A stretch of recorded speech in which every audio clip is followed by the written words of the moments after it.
Hey guys, what is up? It's Dusty here, and welcome back to another crypto video. And today I have a special question for all the people that update themselves constantly on the Ripple v SEC lawsuit. And it's an interesting question. It is, do you think it's all a show? Basically meaning, do you think that everything that's going on is kind of all a charade and that the end result has already been kind of thought of beforehand, that the people involved know what's going to happen, but they're just drawing it out for some purpose which we do not yet fully understand? I don't know. I've been thinking more and more about that with every one of these delays I've been seeing, and I really want to see you guys' opinion on this exact matter. Maybe I'm being crazy, maybe it makes no sense, but I want to hear what you guys have to say. Having said that, let's dive right into the news, as we have a lot of cool things to cover. All right, there's gonna be a couple of tweets, but don't worry. We got a lot of real news because a lot of you guys said, please, Dusty, cover less tweets and cover actual stuff. Yet again, this stuff is so interesting to me, so I want to cover it, and that's why I'm doing it. All right, BcBacker said, on a side note, if we see Congress pull off this same thing where politicians must sell for ethical reasons, run for the hills. And he's referring to his earlier statement, which says, understand why the Fed is suddenly banning policymakers from owning individual stocks. The top is approaching. If these policymakers suddenly started dumping, it would scare the market. Instead, they must dump their stocks for ethics reasons. Okay, this is something to really think about. And I kind of want to give you guys the full rundown, but maybe I should just let the people who understand this get the information, and the others just think about it for a second, all right? The Fed to ban policymakers from owning individual stocks. There are some restrictions for these top officials for a very good reason, if you ask me. Think about it, guys. Think about this. And like BcBacker here says, there will be a lot more of these things. You got to know what is coming, and you got, I don't want to talk about it too much though here in a YouTube video, guys, but think about that. I've been thinking about it for so long, man. What the Fed is doing has such grave consequences on everything in the market. Watch them carefully, and whenever they act, think about what you should do with your portfolio, because the Fed has a ton of influence, which is for a very good part also why we're going for crypto. Yet again, some of these rules might eventually hit crypto as well, some heavy, crazy rules that you couldn't have expected before. Be wary all the time. Be wary all the time. They don't want you to get rich, and they don't want any market crash or anything that's bad for the dollar or for the name. Don't forget that, guys. Don't forget, they're not in it for you, all right? Having said that, let's cover some more fun stuff. I just saw Bitboy post something on Twitter, and I don't want to title the video with Bitboy again because you guys said stop talking about him, but here's actually a good thing. Mr. Intuitive, the man, said, report for duty, Bitboy. A true supreme leader, which he calls himself, will help us finish the race. We need you to do what you can, tweet and mention on YouTube, concerning the XRP class action led by John Deaton. Help us get to 100,000. So what we were talking about was basically the John Deaton call for XRP holders to stand up to the SEC. And Bitboy said, missed this on stream. Stay tuned for this on Monday's morning live stream. I think he's basically going to shout out that you should join. And right now there's about 50,000 people in this lawsuit that have kind of, come along. But it's going to be a big push, man. That's going to be a very, very big push. And I'm very interested to see it happen. It's going to be very, very interesting. Bitboy has a lot of influence. Don't forget that. I'm not sure if 50,000 more people would join, but I definitely think at least a couple thousand, at least 5,000 people would join purely because of Bitboy's call. Might even be 10,000. We shall see, but it's pretty damn big news if you ask me, guys. This is a very big thing. So even though I don't like a lot of his actions, I cannot say I'm not a little bit excited about what he has to offer right now. I mean, come on, you got to give him some credit where it's due. All right, John Deaton. And today is a little bit of an interesting episode because we got a couple of things which I'm thinking like, CVS is headquartered in Rhode Island. It accepts Apple Pay, Google Pay, Samsung Pay, Venmo, PayPal. No crypto per se. But look at what else this American company accepts. Way to go, Gary Gensler and Elizabeth Warren, I think. And other protectors of the incumbent legacy system, Strangle Innovation. So we can see here CVS Pharmacy, thank you for shopping with us, Venmo, Alipay, and PayPal. And his theory there is names on the Alibaba IPO, Clayton, Hinman, and Laming Chen. Clayton and Hinman both go to the SEC in 2017. 2018, Bitcoin and Ether get clarity from Hinman and Clayton. Berger is Director of Enforcement. Chen goes to Alipay December 2020. XRP is listed to be a security, and they leave the SEC. Not exactly sure, but it's interesting, all right? It's just interesting, I guess. I just wanted to quickly cover that because John Deaton is a very big proponent in the XP community right now. He's getting a lot of attention, so I thought, you know what, let me also share what's going on here. You know, whatever he's saying, I think a lot of you guys might want to hear it, so that's, of course, why I cover this type of stuff, because a lot of you guys need to hear it. Then 2 reasons to buy Cardano. You all know Cardano is one of my favorite cryptos, right? I mean, hopefully you guys do. And for the longest time here, I've been shouting, Cardano's going to be king, Cardano's going to be king, Cardano's going to be king. I do not know if it can actually become number 1, but I do think that Cardano can actually beat Ethereum for quite a couple of reasons. 2 of them being it's got better technology, in the sense that every single point that Ethereum has, Cardano is better on. And point number 2, they have a completely different approach, but in some strange way are way further than Ethereum actually is. So once more, they are superior in actual technology that they have. From, I guess, another perspective, they're faster at that technology, which is kind of funny coming from a Cardano perspective because they're actually very rational and very slow with the peer review approach. That basically means Cardano will not be innovative, but they will be groundbreaking and thorough in whatever has already been designed before. Cardano is not a project for the quote-unquote newest innovation, but they're a, I guess, proponent or, yeah, they're more for the part of maximizing the efficiency of already existing technology, basically.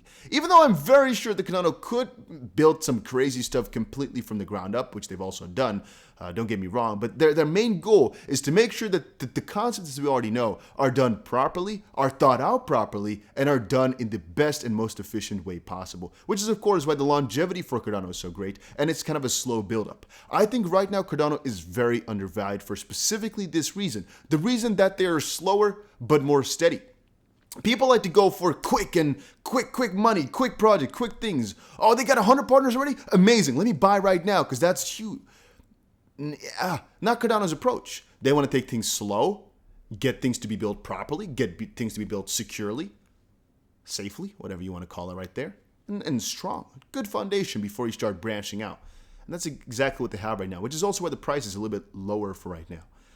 And there's also a more environmentally friendly proof-of-stake mechanism. Of course, if you compare it to Ethereum, it's just a lot better in almost any way, shape, or form, guys. Cardano is a freaking king of a crypto. I keep trying to tell people, if you're an Ethereum fan, why? Just because it's grandfathered in, just because it's the first, you might call it safe, but is it really? I mean, it's not safe from the SEC. You might call it grandfathered in because it's old, but it's not really that old. I mean, XRP, for example, is older than Ethereum is. And Cardano and Ethereum were basically started at almost the same time. You might say Cardano was launched in 2017, yeah, but the Cardano founder was also an Ethereum, I guess, proponent. And Cardano has been thought of for a very long time as well. And Ethereum obviously split up into many different projects, guys. Don't forget that. Many different projects, all the founders split up because they couldn't agree on where it should go. I guess the same thing kind of happened for XRP because, of course, XLM also derived from it. But don't forget that there were a lot of issues with Ethereum. And right now, we're seeing that there's a lot of kind of negative feedback coming back in because of some of the disagreements. Like, for example, proof of work, proof of stake, a lot of disagreeing, a lot of difficulty. And that's kind of what we're seeing right now. Then talking about Ethereum, there's actually one fun thing which I sometimes share on this channel, which mostly has to do with what type of coins I love, right? I mean, one of the Ethereum parts that I really love is the fact that there's Polygon for it, which is a layer 2 solution. I've talked about it so many times on the channel, how bullish I am on that.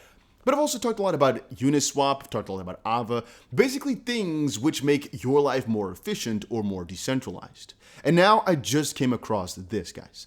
This project, Algebra.finance or Algebra, is creating the best AMM automated market maker solutions for Polygon and the Binance Smart Chain. Binance Smart Chain, again, I'm a little bit of a fan of that. It's kind of 50-50. The reason I'm not a fan is because it's basically a copy of Ethereum, but then more centralized. The reason I'm a fan is because I was an early investor in PancakeSwap, and I love what they've done. So this is basically taking Polygon and the Binance Smart Chain together, and right now, what they're basically building, in my own opinion, is a better version of Uniswap. I guess that's the easiest way to say it. It's, of course, a little bit broader than that, but it's basically a better version of kind of a mix of things together. So, you can also call it a better version of AVA, sort of. Then again, Algebra's goal is to create similar AMMs for other leading blockchains by how? Well, reinventing the entire freaking wheel and bundling things together. Here's a couple of unique things. Built-in staking. No need to stake liquidity provider tokens by using external smart contract, which is very freaking annoying because you need to buy the other tokens or get them.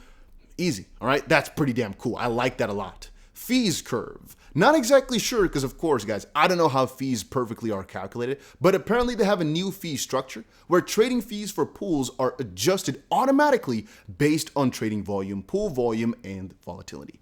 Most likely just a better way to handle the fees, which, of course, is a little bit more intensive, but obviously better for the end consumer, making this, again, very, very highly, I guess, wanted. I don't know the other word for it, just wanted. And then the most interesting feature out of all of it, guys, I'm so excited about this, cross-chain. This is amazing. Cross-chain bridge integrations for cross-chain swaps and for providing liquidity by using Rubik. This is insanely nice. I love this. I love this. And you guys already know, I try to be early in a lot of different projects. On this channel, I've shared a couple of projects that I'm really early into because I think that way you can make a lot of money. I know guys here, and I'm not even kidding, I know guys here who have made hundreds of millions of dollars in a couple of months. Okay, let's say not hundreds of millions, let's say tens of millions of dollars, turning out to be 100 million in total, if you guys get me, in a very short amount of time because of being early. Here's a new project that's just launching right now. You can see TGE enlisting is on October 28th. You can see the app here is just being built right now. It's not completely out there. It's just an alpha version if I know it correctly. But I think this might change the game, guys. It's very nicely built. And a lot of, I guess, key proponents are also working on this. If you look at the bottom section right here. Pretty excited about it, guys. Pretty excited about it. Then Binance.US blames, let's quickly check it out, the customer's buggy algorithm for Bitcoin's shocking 87% flash crash. So, very important thing to say right here is, once more, Binance.US, the crash which we saw on there, came literally from one company. It was a customer, which again is a Binance US customer's trading algorithm that prompted the sell-off. This was not a Binance.US bug. It was basically one guy behind his computer accidentally pressing sell on a lot of Bitcoin which they had, which made the entire market crash. Only on Binance US though. A lot of people even now are calling me out saying, no, it was just a bug. No, it was a bug, but in an algorithm from a person. The price really did crash this much. It really did. And again, how can that happen? Well, let's say there is an order book on the exchange, which basically means that right now people have, let's say 1,000 Bitcoins for sale on there. And let's say $50 million in total of worth of buy orders on there. All right. So it's a pretty liquid market right there. There's a lot of money in there. Not too liquid, but it's pretty. Let's say one guy comes in though, deposits 10,000 Bitcoin on the exchange and decides to market sell everything. What it's basically going to do is going to try and literally use all those dollars which are out there and sell the Bitcoin for it. But since there's different orders, it's just going to buy the highest price, then the price below that, price below, blah, blah, blah, blah. And the more money you try to buy at once, if it's a market order, it's just going to run through them all. And if there's not enough money to support the entire buy, the price goes to zero, literally. But if there is, then eventually it's just going to stop at whatever the people, had the most amount of orders for. And in this case here, at 8,000, there was just, again, enough, I guess, request for all the money which they were about to sell, all the Bitcoin they were about to sell, to pick it back up. But that's really a costly mistake from the person who made this, right? Really costly mistake. Then a very interesting thing about Shiba, not exactly sure how this came to be, but it's very interesting. Shannon Bray, who apparently is a candidate for U.S. Senate for 2022 in NC. Is that North Carolina? I changed my Twitter background. It's time to kick Shib back into the 30s. Come on, Shib Army. Let's make some noise. Let's close Friday over 20%. Once we break the 30s again, we should have little resistance to new all-time high, which is very interesting to me. Not sure if this guy is trying to get a lot of attention this way or if he's just a big Shib holder. I have no idea.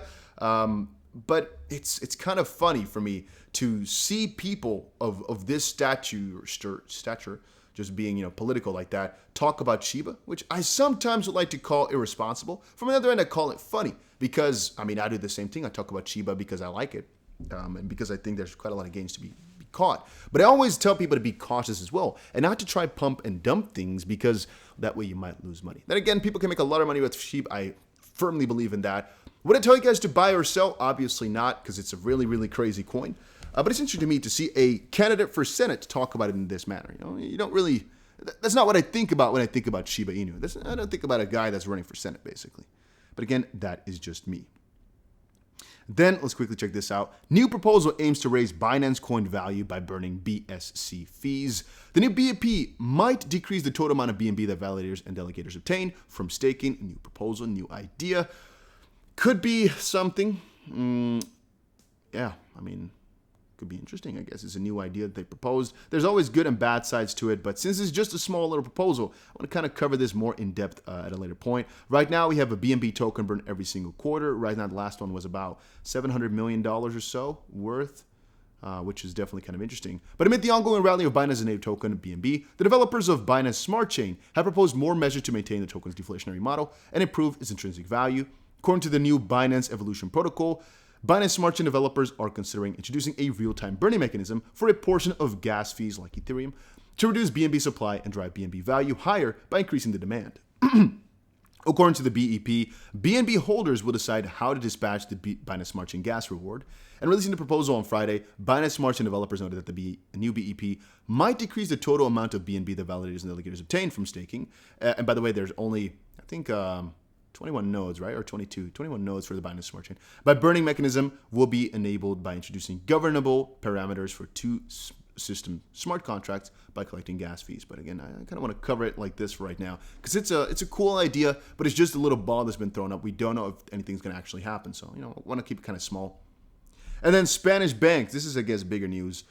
Seek clarity on how to legally offer crypto to their clients. I've told you guys before, every single bank eventually wants in on this technology. They know it's huge. They know there's money to be made, guys, and it's only going to keep growing piece by piece by piece by piece. You already know it. The Bank of Spain will be competent to supervise compliance with the registration obligation and the conditions of honor required for access and maintenance of registration. The registration is in June state. These guys know. They need to be secure with everything. They need to be steady with everything. They want to follow every single rule, but they want to know all of it because they don't want to mess up, of course. With that high of a stature, you can't mess up. Piece by piece, but they'll go through, and I really, really enjoy this, guys. I really, really enjoy the progress, the process. Oh, wow, wow, wow, wow, wow.